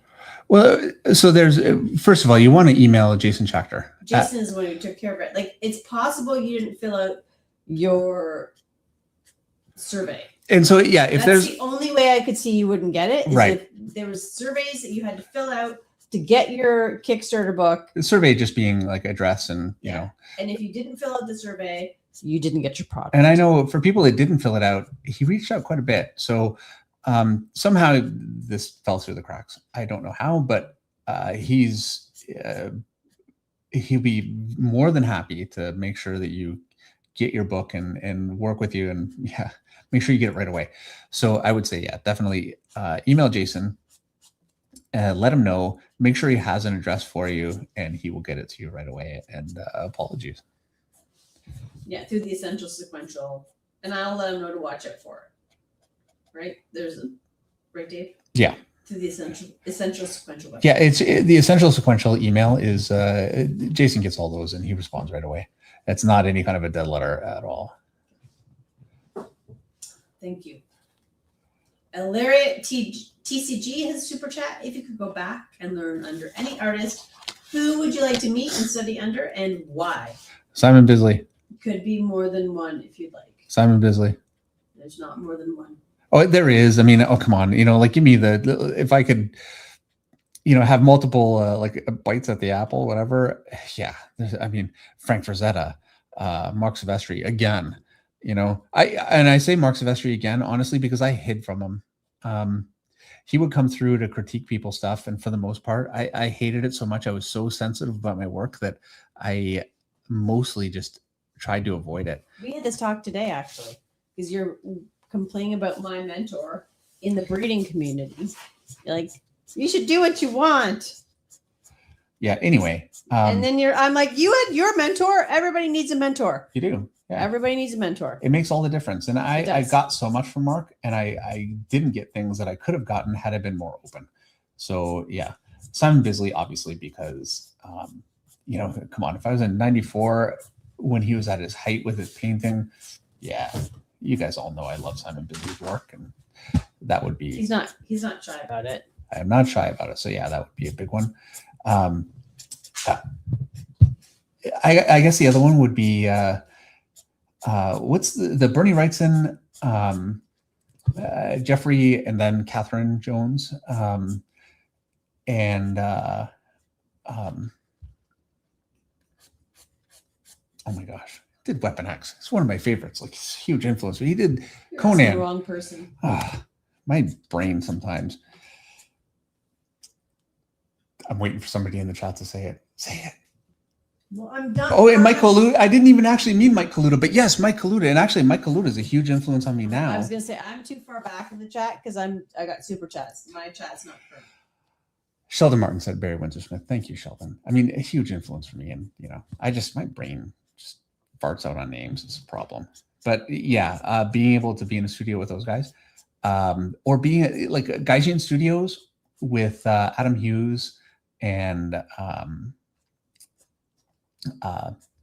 Jason Pearson, all those guys, that would be amazing. Brian Stelfreeze.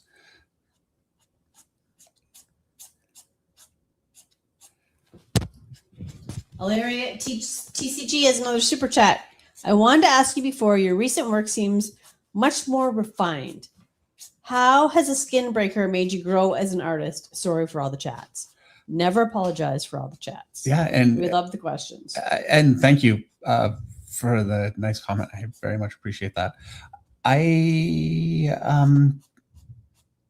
always try and get better, but really specifically, I had inked in the past. It's like painting. I paint sometimes, but I never get a chance to really just paint. And inking was always the same kind of a thing. I inked a bit, but not enough to really be as comfortable as I'd like to be. With Skinbreaker, I was just inking all the time. And even when I wasn't inking Skinbreaker, I was inking Walking Dead covers. And so I got a chance to really get comfortable with inking in a way that I wasn't before. So that definitely made a big difference, I would say.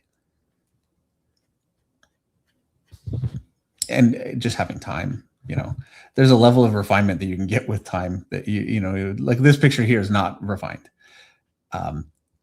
If it were, a cover for Marvel, whatever, it would take me a day. That's actually a lie. It always takes me 2 days. So yeah, I'm doing this, a picture that would take me 2 days and 2 hours, and it's just not going to be as refined. And that's just the way it is.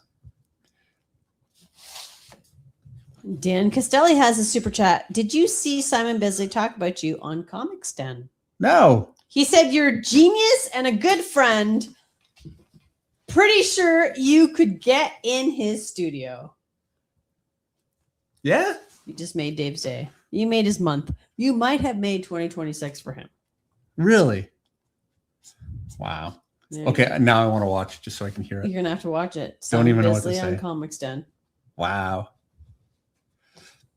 Since we only have roughly 25 minutes left of the stream, maybe not even that long. I don't know how long you're going to take. I have not done it yet, but I'm going to say 573 subscribers. Are you one of them? Because if you're not, click the subscribe button. Also, I'm going to hit the chat, the thumbs up, that little thumbs up signal in a minute, but I'm going to refresh my screen first because it says there's only 33 likes, and I'm pretty sure there's more than that. 411? Am I 412? Yes, I am. Yes, I am. So hit the like button. Hit the subscribe button. What else is there to do? I don't know. Nothing yet. But maybe there'll be something more for you coming soon. That's all I'm going to say. I could mic drop right now, but we got another. Well, we will see. We'll see. Talks. We're in discussions. We are. We're discussing it. Talks are being held. Click the subscribe button or else, says Meredith. Yes, I agree, Frank. Click it. Subscribe. Let's get Dave up to 600,000. And then you know what we'll do? What? A giveaway stuff subscriber stream. Where are we now? 573. Hey, it's growing.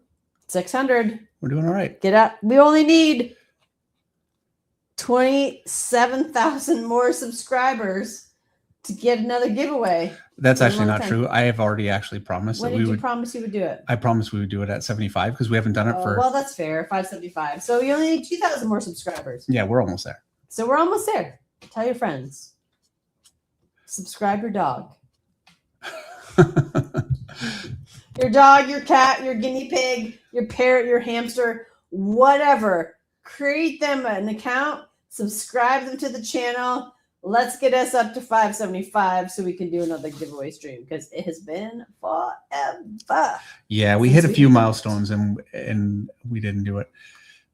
So because we weren't streaming when those things happened. Yeah, Skinbreaker. Life's been busy. It's a busy life. It is. It's a busy life. I'd sing, but I'm not allowed. I can't sing tonight. Universe Magician has a super chat. Hello, Dinam. I've been watching your tutorials for a long time and love you guys. I've been a long time beginner artist struggling with my own drive, but you make it easier and you've helped me a lot. Well, thank you very much. That's really great to hear. I very much appreciate it. I find so much of it, it's such a complex job and it's such a simple job at the same time.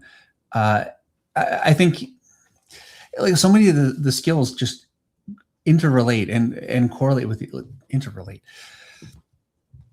If you don't really know how to draw buildings well, that can be a massive struggle. But once you learn how to do it properly every time you need to draw buildings, now they're going to be right.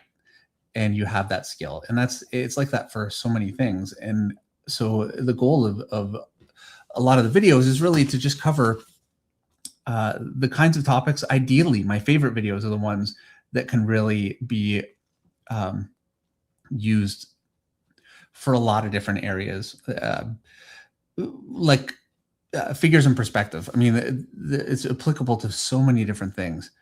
And once you know how to do it, it gives you the tools to be able to create so much more. So yeah, anyway, I'm like patting myself on the back right now. You are, but that's okay. Sometimes we get to do that. The kid 2973 says, I have been improving so much of you. Has a super chat. And he says, I have been improving so much because of you. Thank you. Thank you very much, the kid.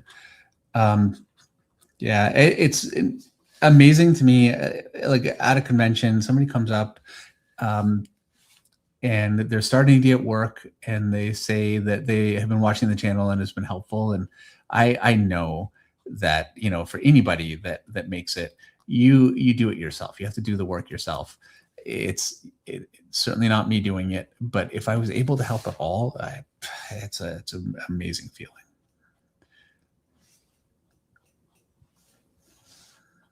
All right.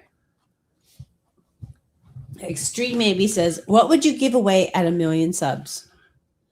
Maybe a turkey? Right, yeah, turkey. I think we're probably safe on that one. We could. If they're in Canada, I could probably ship them a turkey.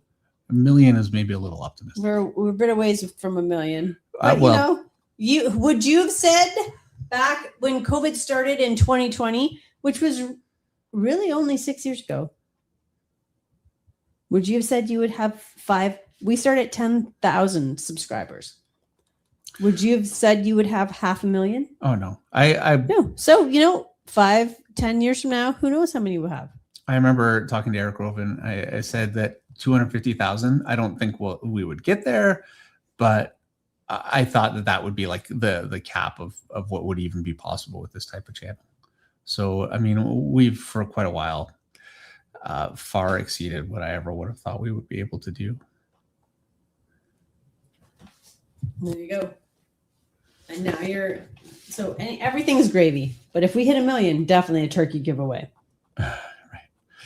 It might not be legal, but it might not be legal. Could be live.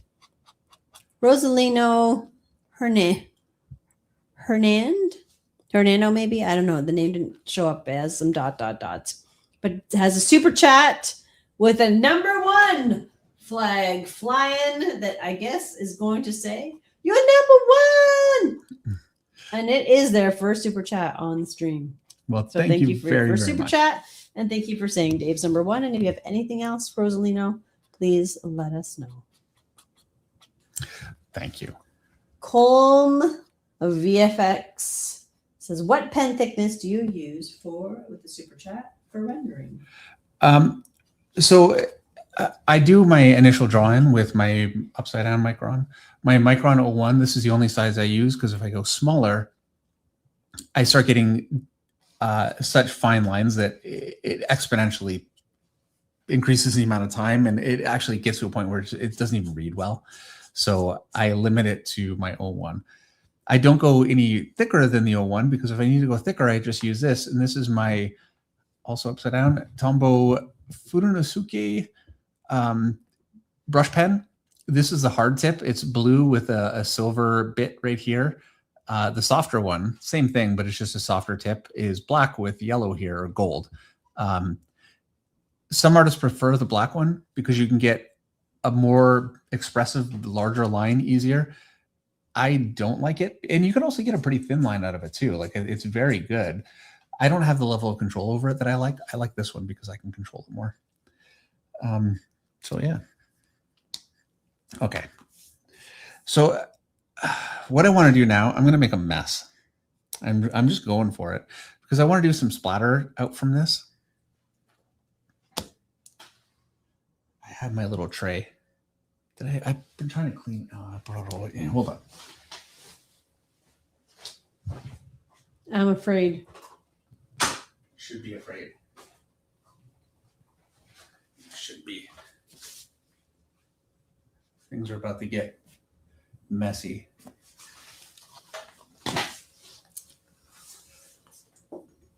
Get my pant protector. That's your pant protector? Yep. Oh, my word. It's a blanket, FYI. Yeah. Not much of a pant protector. It'll work. Well, yeah, it will. So yeah, I've got a tray and I'm pouring. This is FW ink. I put so much more into that than I need. I wasn't thinking. I'm talking while I did it. I just poured out, and this stuff is expensive. It's not good.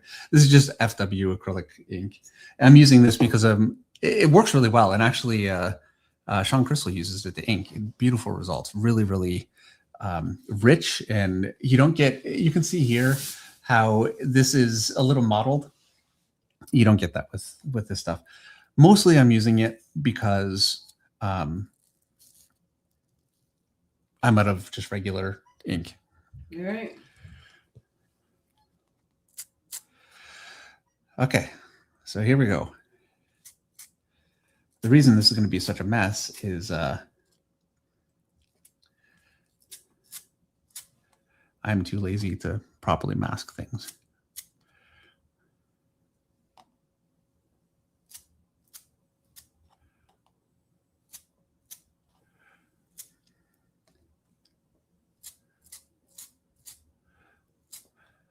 So I somewhat mask it, and then the rest I'll just bring back out with white. I've given up on masking it at all.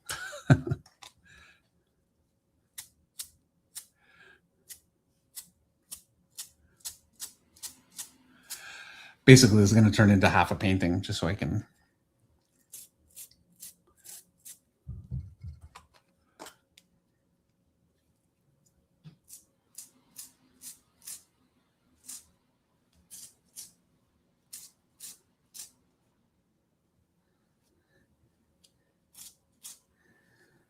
Come on. I'm trying to really get it in there.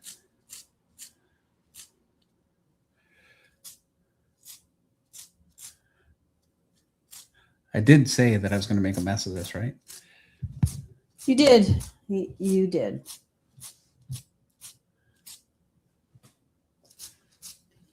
While you're making a mess of it, Sheldon Martin has a super chat. Spider-Man Noir drinks black coffee to clear the cobwebs and add color to his mornings. I was trying to add something about a sticky note in there. Every time I Well, every time, but so many times I come upstairs, my hands are just covered in junk. Now I know why. And there you go. That's why.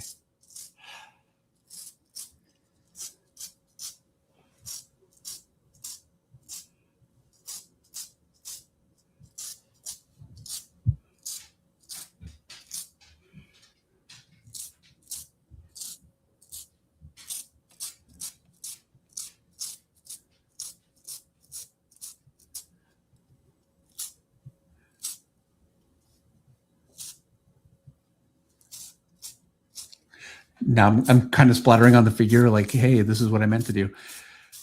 What I don't like though is you can get like a frisket and frisket the whole figure out and everything. Man, ain't nobody got time for that.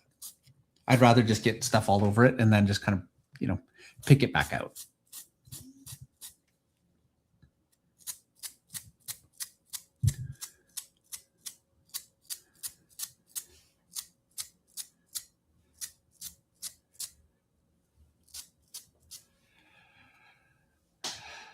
I think that's going to do. All right. So I can go mute right now and dry this. You gonna dry with hair dryer? It's that, or we're going to sit here for 15 minutes. So We're gonna dry with hair dryer. Here we go. I'm going to take it as far from the microphone as I can. I'm going to walk over here with it. Here we go. He's drying with hair dryer. Just talking over the hair dryer, drying stuff. How long do you envision drying it with the hair dryer will take? David? He can't even hear me. He's drying it with the hair dryer.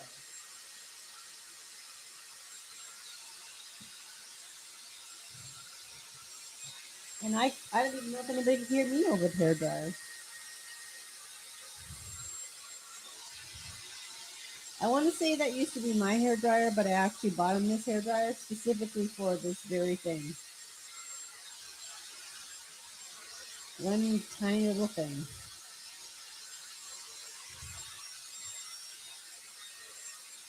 It does look very good. Okay. Yeah, I bought that hair dryer specifically. And look at that. Instead of 15 minutes. Yeah, it's done fast. All right.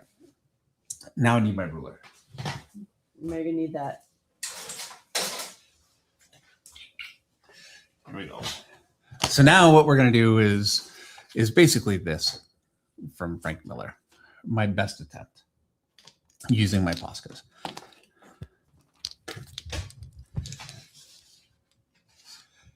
And so I kind of need a direction.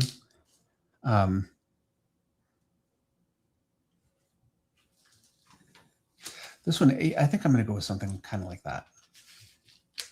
I think that'll work. I'm not going to line it all up with a perspective point. And I'm going with my thin one first, just because I'm afraid. Truthfully, you know what? I'll be here for the rest of our lives. Let's move on from that. There we go. I'm going to try and get a few inches as guides. So I have my general angle right. I noticed in his rain, he's not perfect with it. Like some will kind of slant off. So if I put one down and I don't like it, well, that'll be a slanty one.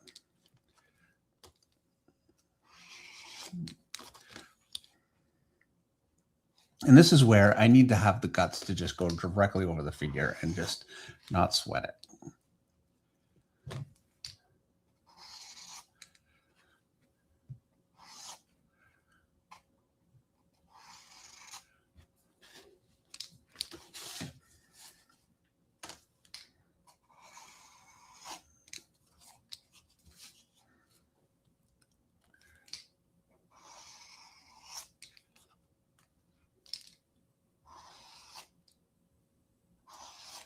I'm going to have to go back in because these are all essentially the same size.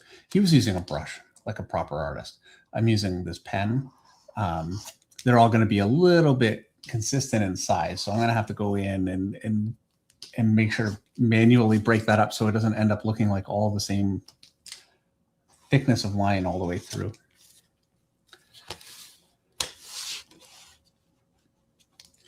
You're very quiet.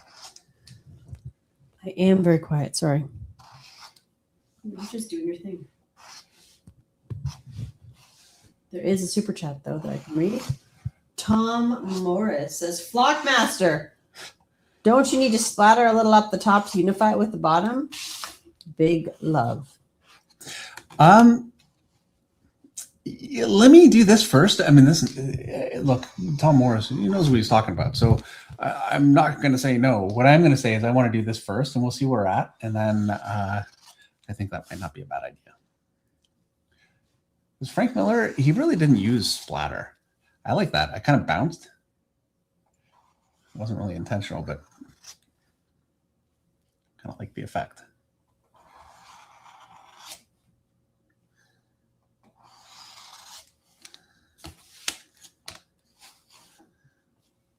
I'm going to do a lot of splatter coming off the top of them too, and that'll really start to unify things a lot more. And also, like some of this, I'm just going to clean. See, it's still not 100% dry.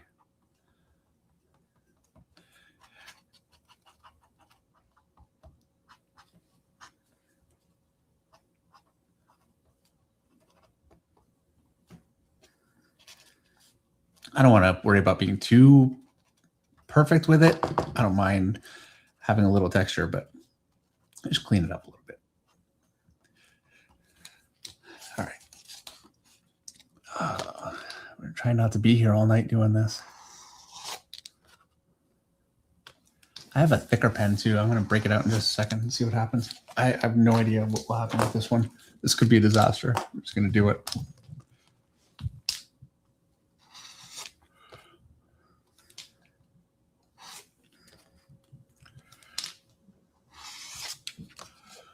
Yeah, it's working. I think so. Jules Kasab says, why didn't we see you at the Met Gala today? Super chill. Well, we had some other plans. I'm so sorry. Yeah. Yes, Sheldon, I am getting sleepy. Sheldon says Meredith is getting sleepy. I am getting sleepy. I'm past my bedtime. Yeah, they can tell you're getting quiet. I am quiet. I'm tired. I'm tie.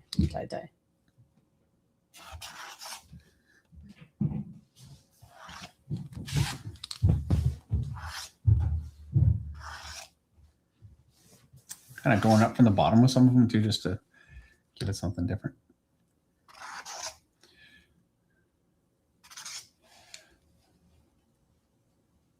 And I'm trying to just let this be I don't want it to be messy, but I don't want it to be too neat either.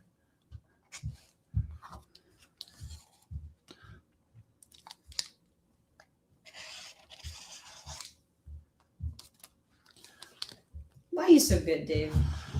Why? Thank you.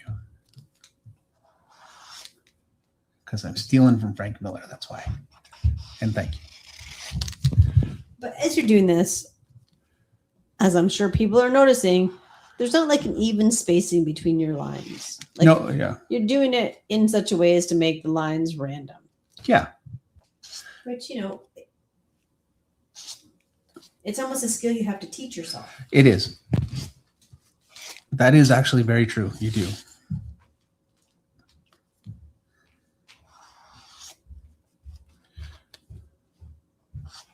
Put some things behind, like I'll put. I want some of the rain. I keep missing and hitting the ruler instead.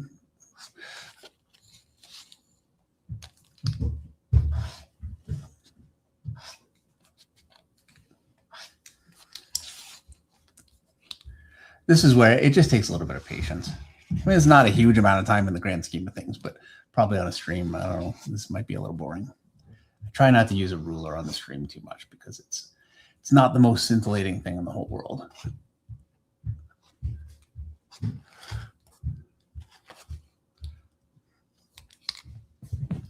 Luke for Words and Art says, I think this is curing my migraine. Thanks, Dave. You know Luke. You don't have to tell me who Luke is. Okay. Because I have a fancy Finch Farm logo thanks to Luke. Yep. Well, I'm glad to hear it, Luke. That's great.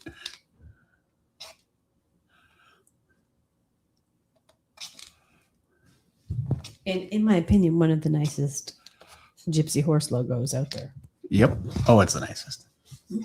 It's the best. If we had grapes, I would put on a wine bottle. As it is, I put it on jackets, toques, temporary tattoos, canvas bags, t-shirts. What else have I put it on? I have no idea. Pens. Your calendar. My calendar. Yeah, that logo's been everywhere.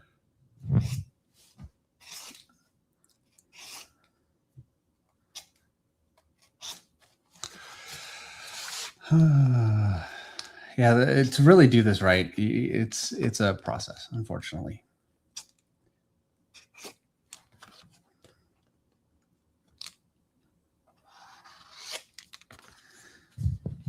Well, as people know, rain is not a small thing. And I am very much trying to not be precious with the picture underneath.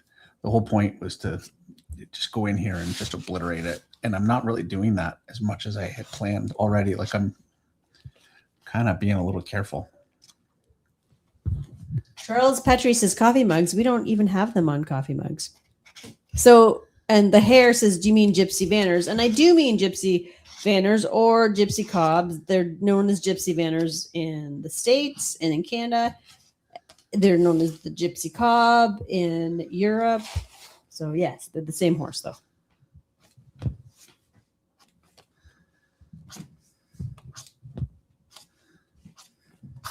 Cute little Clyde like with fancy feathers and pretty colors. They're like, you know, the ideal dream horse.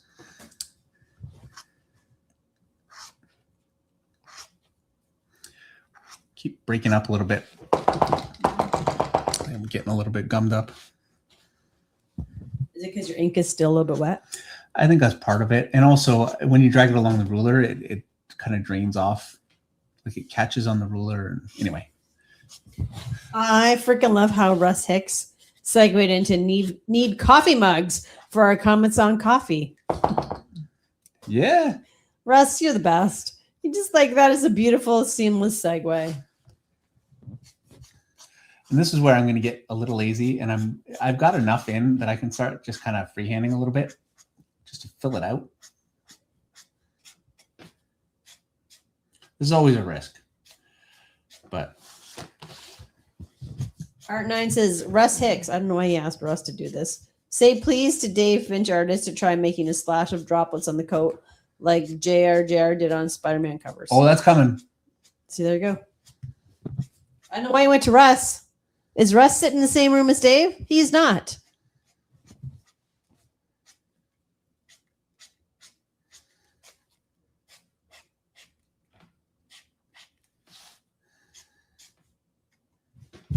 Apparently, Comics on Coffee changed their name to Heroic Coffee. Oh, really? According to Sheldon Martin. Oh, man.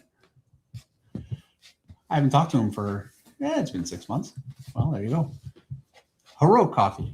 Wheat Heroic. That's what I said, isn't it? No, you said Heroic Coffee. Okay. We haven't got coffee from them, so you know what? That's actually true. You can stop sending us coffee when they change their name. Maybe I'll email them and say, hey, remember us? Say, where's my coffee?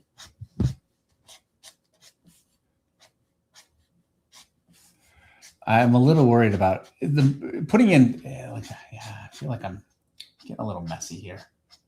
But Rain's not neat. I don't think it matters. I know what's happening. What I don't like is the rendering behind the rain is kind of fighting with it directionally.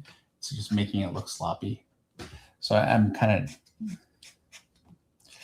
well, basically you just keep doing this until you give up or it works. That's really the idea.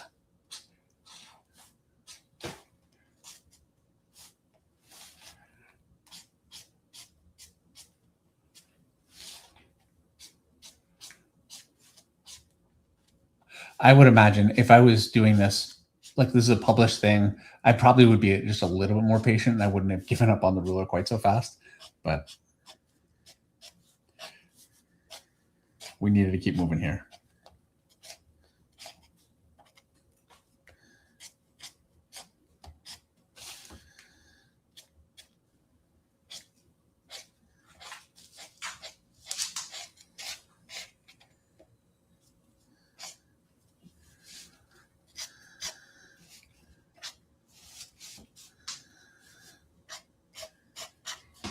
Time is it? I'm doing all right. I think I have enough time. Getting ink all over.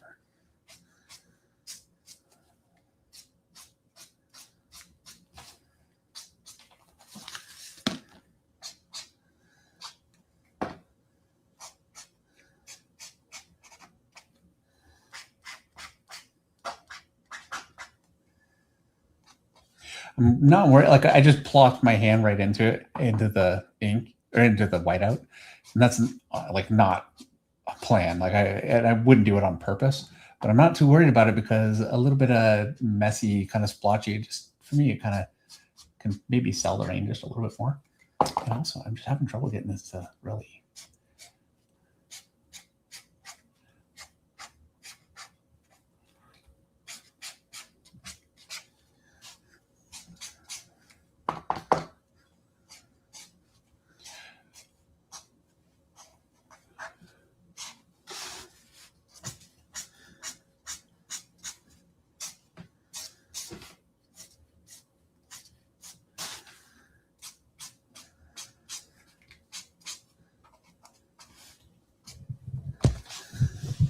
Well, I know what it looks like in real life on your desk.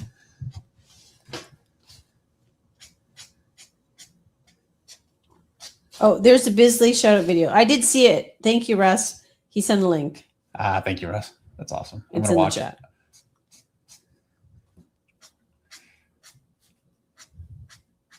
it. Anyway, what I was going to say is I don't know what it looks like on your desk, but it looks pretty cool from here. Well, thank you. It's nice of you to say. I am picking up a lot of the black still, unfortunately, but there's just obviously no way. Like, I don't know how long it would take to fully dry. I don't know, but we don't have that much time.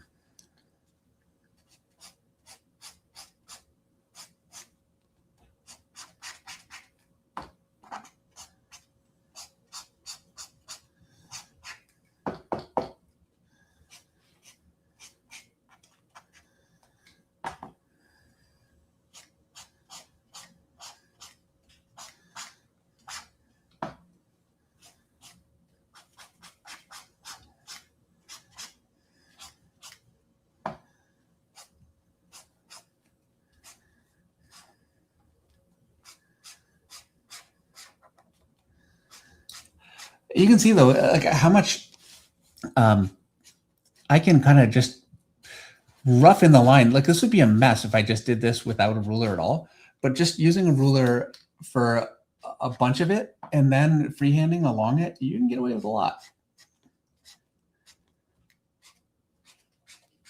And this is like obviously many times as fast. And hopefully a little more organic and not just a mess.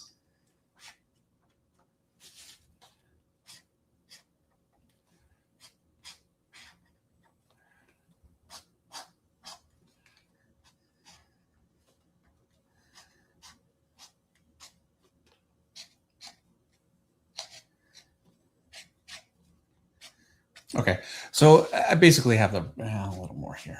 It's looking a little empty.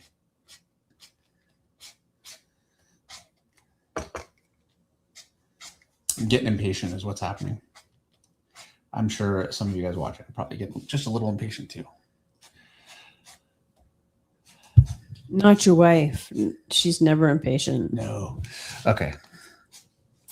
The problem is, you know what? If it's not done properly, it's not going to work. So I have no choice but to just do it. Yeah, it is what it is. I'm sorry, everybody, but it's gotta. If you're gonna do it right. Yeah, like I knew this would be a whole thing when I started today. Like I knew this was not going to be the easiest thing to pull off for a stream, but I really wanted to try it.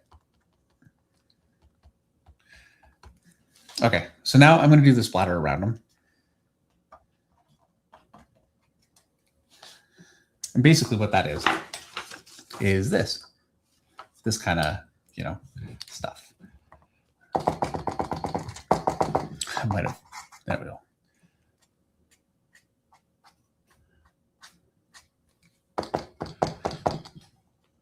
I'm working this pen to death. Oh, that dog is farting. It's stinky. That was me. That was not you. That was the dog. Yeah. Oh. Go be anxious upstairs. Woo.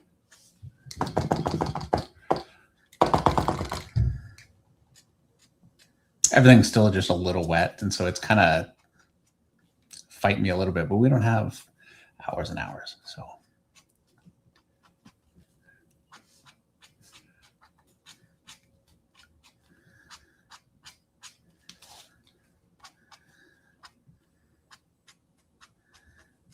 I feel like the key to this is just not caring about destroying your picture.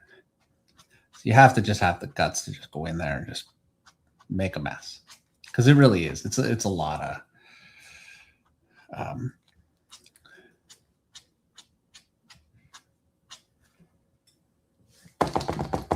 just throwing stuff at the wall and seeing what sticks.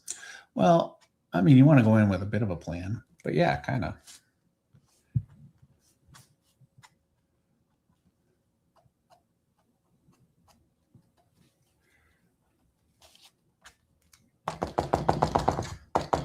Especially down where I've got the splatter, it's a bit of a problem. Like, it's just not drying well. That's the FW ink. The other stuff is the Pentel stuff is not waterproof. Like, you have to be careful with it. Meanwhile, that's giving me no trouble. The FW stuff, which is totally waterproof, come on, give me more trouble. So who knows? Shouldn't be that way.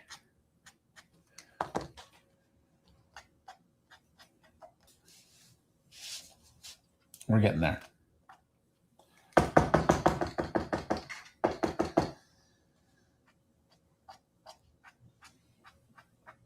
I wonder if this would be easier actually just with a brush and white ink. But I don't have an answer for that. you don't have an answer? I do not. Yeah. Hopefully you guys are... I know I'm normally the guru you go to when you have questions like that, but unfortunately tonight I don't have an answer. Hopefully you guys are not, hating this process. I don't think they are, Dave. I think that's the beauty of the Monday Night Draw stream. Sometimes you try stuff. Sometimes it works. I don't feel like it's not working, really. I just think It is working. It looks amazing.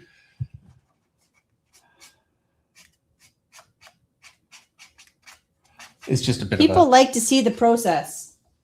Yeah. Well, this is definitely a process. Come on, man. A little bit more to do. There we go. We're almost done.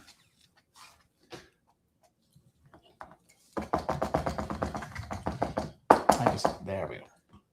It starts out and then it just keeps chugging out on me. I don't know if the pen's dying. I don't think the pen's dying. I think it's just going over the surface is really giving it difficulty, struggling with it.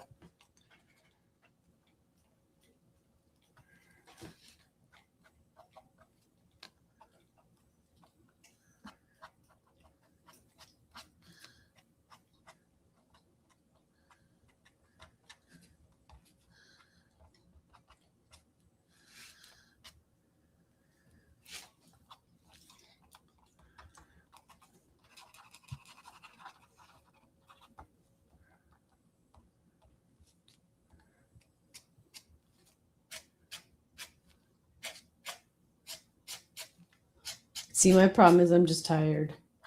So you're just going quiet? Yeah, I am tired. I'm tired. Yeah, I hear you. It's been a busy day.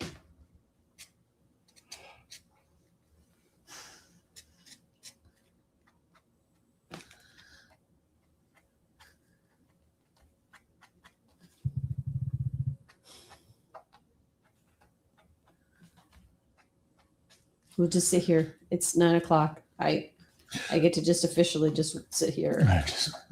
No more comment from you. No more commentary.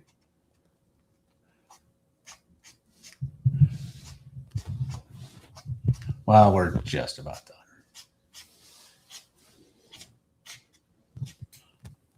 Colm YEVFX says, I think Dave doesn't realize the reputation he has. He could start the stream off with, okay, guys, we're going to draw a Hulk with dirt, and I would have full faith that it'll come out sick.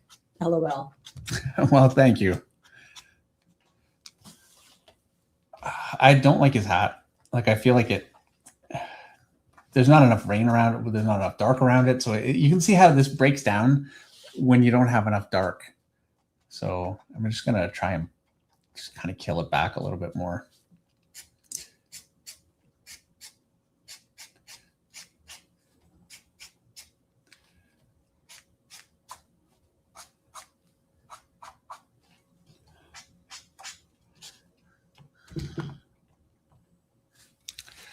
All right, that's going to have to be it. It is what it is.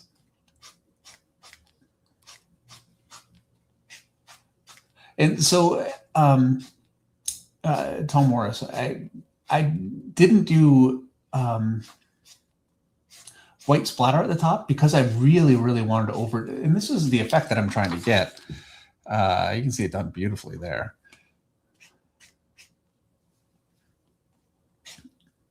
And so, yeah, that's really kind of what I was looking for from it.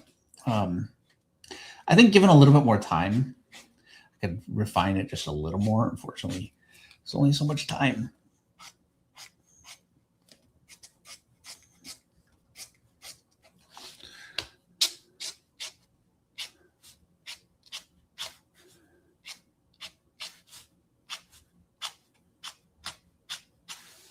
This is actually drying up enough that it's not fighting me quite as badly. Oh, it's still picking it up. Come on, 10.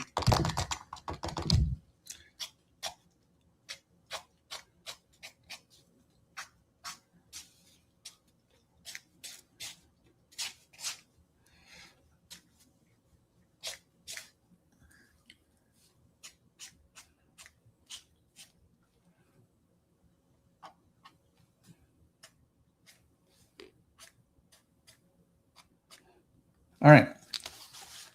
There we go. It's going to have to do.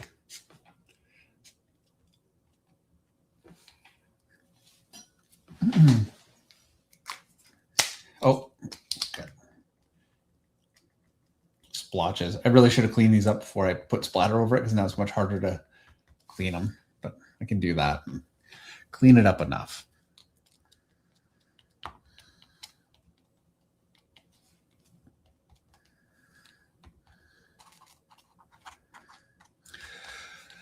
Yeah, I think we're going to call it a night, Meredith. Meredith has left the building. Meredith has left the building.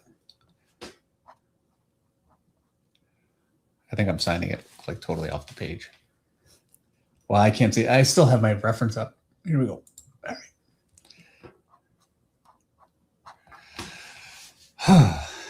It looks amazing, Dave. Like, thank you. Really, it's ridiculous. Some of the most fun stuff to do. I love, doing that. It's just a blast. This was a lot of fun. So while we didn't do Star Wars, and we really should have done Star Wars for Star Wars Day. But this was so good. How can people complain? Still a good choice from Eric. Yeah, it was a blast. I knew this would be a lot of fun. I hope everybody has a great week. We will see you next Monday. What do I think we said we were going to do? I forgot. We didn't say anything for next Monday. Anyway, have a great week, everyone. On the 24th, we're doing Star Wars. All right. Sounds good. Good night, everybody. Have a good night. See you next week.